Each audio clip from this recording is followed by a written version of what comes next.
अपने हौसले से तकदीर को बदल दूं, सुन ले दुनिया, हाँ मैं औरत हूं। नमस्कार, आप देख रहे हैं नेशनल इंडिया न्यूज और मैं ज्योति।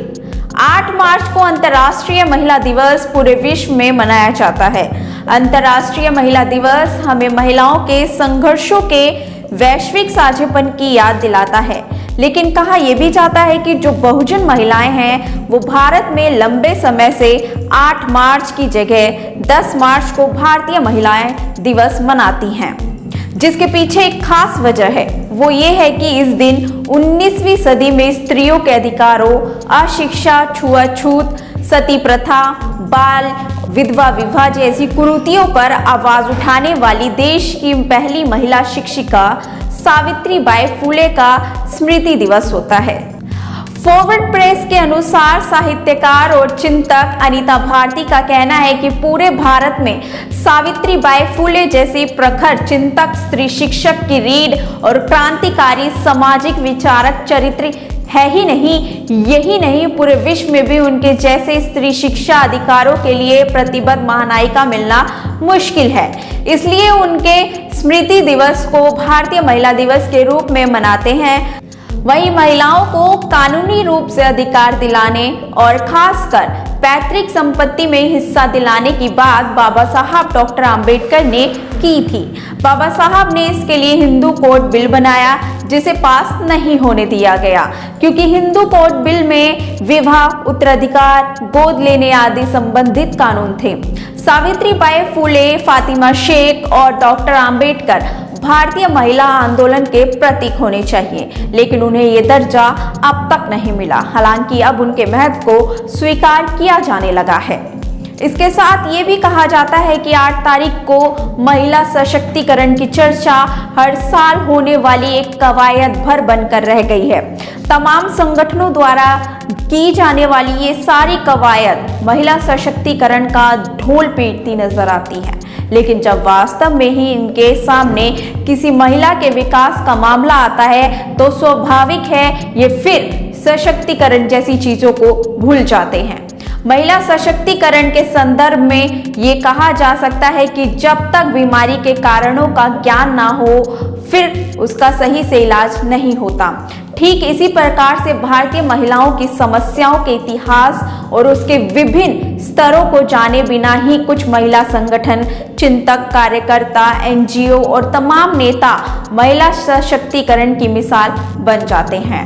वो कुछ सुविधाएं दिलवा कर किसी उच्च जाति के घर से किसी महिला को उदाहरण देकर ये मान लेते हैं कि महिलाओं का सशक्तिकरण हो रहा है। इतिहास के सल्तनत काल में एक महिला रजिया बेगम दिल्ली की सुल्तान बनी, तो क्या हम मान सकते हैं कि उस समय ही महिलाओं का सशक्तिकरण हुआ?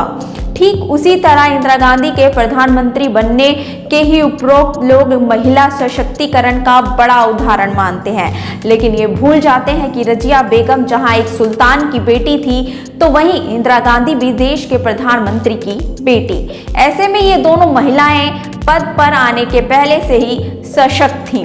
महिला सशक्तिकरण इन दोनों उदाहरणों के अलावा एक और उदाहरण भी मिलता है। वो है 3 जून 1995 को, जब देश के सबसे बड़े प्रदेश उत्तर प्रदेश की मुख्यमंत्री के रूप में एक बहुजन समाज से आने वाली महिला बहन कुमारी मायावती जी का सीएम बनना। यही वास्तविक उदाहरण है जिसे महिला सशक्तिकरण के रूप में माना जाना चाहिए। अन्य महिलाएं भी इससे प्रेरणा ले सकती हैं, क्योंकि मायावती अन्य महिलाओं की तरह संपन्न वर्ग से नहीं थी और ना ही किसी सुल्तान या प्रधानमंत्री की बेटी।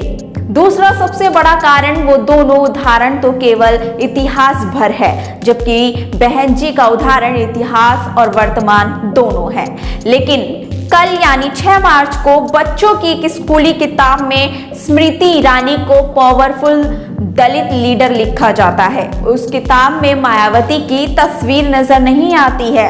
हालांकि ये खबर आपने भी देखी होगी, लेकिन मायावती जो उत्तर प्रदेश की नहीं बल्कि पूरे देश में महिला सशक्तिकरण का बड़ा नाम है। 4 बार सीएम रह चुकी बहन जी को आयरन लेडी के नाम से भी जाना जाता है। इन सब के बावजूद भारत की राजनीति में सशक्त महिलाओं में बहन जी की तस्वीर गायब है। इससे कहीं ना कहीं प्रकाशक की जातिवाद मानसिकता नजर आती है। साथ ही स्मृति ईरानी को मोस्ट पावरफुल दलित लीडर बताना किस हद तक सही है आप समझ सकते हैं। इसको लेकर तमाम लोग सोशल मीडिया पर भी लिख रहे हैं। पत्रकार सम्राज फोटो वायरल हो रही है, उस फोटो को शेयर करते हुए लिखा कि दलितों की सबसे बड़ी नेता बहन मायावती को संसद में अपमानित करने की कोशिश करने वाली नेत्री, दलितों के सबसे पॉपुलर छात्र आंदोलन रोहित वेमुला मूवमेंट को कुचलने की कोशिश करने वाली नेत्री दलितों की सबसे पावरफुल नेता कैसे हो गई। तस्वीर गलती से तो बिल्कुल नहीं है, क्लू बॉक्स में भी यही नाम दिया गया है। महिला आरक्षण इसलिए भी जरूरी है क्योंकि महिलाएं राजनीतिक रूप से काफी जागरूक हो गई हैं, संसदीय राजनीति में मुखर होकर अपना दावा पेश कर रही हैं। मतदान के समय जो कि उत्तर प्रदेश के चुनाव में भी हम देख सकते हैं कि महिला प्रत्याशियों की संख्या बड़ी है और उनके जीतने की संभावना भी, यानी कि विनेबिलिटी भी पहले से बेहतर है। ये सब कुछ आकस्मिक नहीं है। स्थानीय निकायों में महिलाओं को 50% आरक्षण प्राप्त होने के मायने था भानुमति का पिटारा खुल जाना, और जब महिलाओं के भीतर आकांक्षाएं जाग गई हैं तो किसकी मजाल है कि उन्हें आगे आने से रोक दे। महिला आंदोलन और वाम महिला संगठनों ने हर तबके के भीतर महिलाओं को अलग से संगठित भी किया है और अधिकारों के प्रति जागरूक बनाया है, चाहे वो किसान मजदूर महिलाएं हो, कर्मचारी शिक्षक महिलाएं हो या छात्राएं।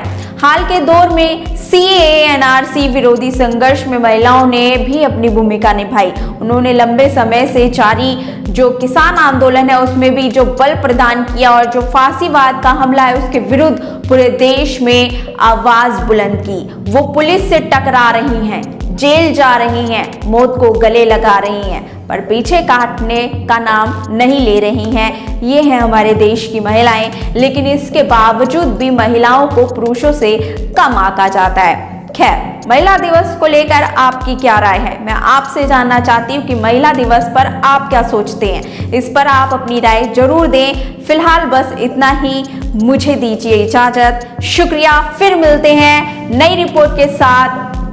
जय हिंद, जय भारत।